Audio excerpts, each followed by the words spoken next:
gye buvuddeko gavumenti ng'eyita mu lukiiko lw'eggwanga olukulu yayisizza ensimbi za Uganda akase kalamba okuzewolera musigansimbi okuzimba eddwaliro ery'omulembe e Lubowa. Eddwaliro lino lyakweyambisa okujjanjaba abantu abalina endwadde ez'amaanyi nga mu kino gavumenti eyagala okukendeeza ku muwendo gw'Abannayuganda abaddukira emitala w'amayanja okufuna obujjanjabi obw'ekikugu.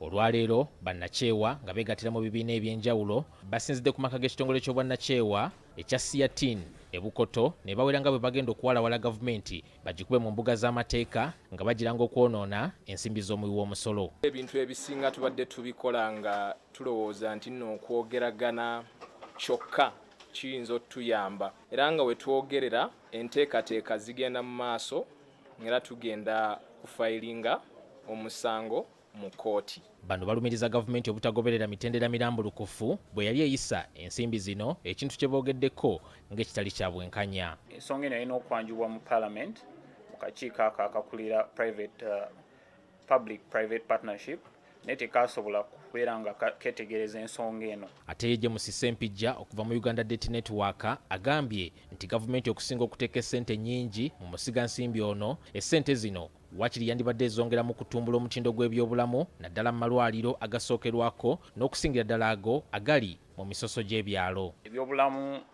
okwetoola eggwanga bisanze obuzibu bungi. Tulina ba doctors batono, tulina ebizimbe ebikadde, abantu abagenda okuzaala bangi bafiira mu ssanya. Tulaba nti omuntu wa wansi akyasanga okusoomozebwa kw'amaanyi okusobola okutuuka ku ddwaliro okufuna obujjanjabi obwetaagisa. Bannakyewa bano bagamba nti gavumenti yakola kimala mu kwebuuza ku bantu abakwatibwako ku nsonga eno. Ssente ezigenda okusasula zigenda vva mu bantu.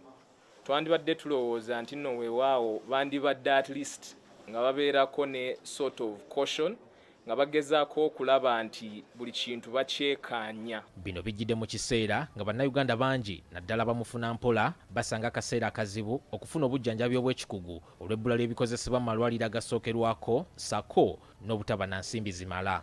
Ani Walukatamba, BBS Telefayina, ageesigika.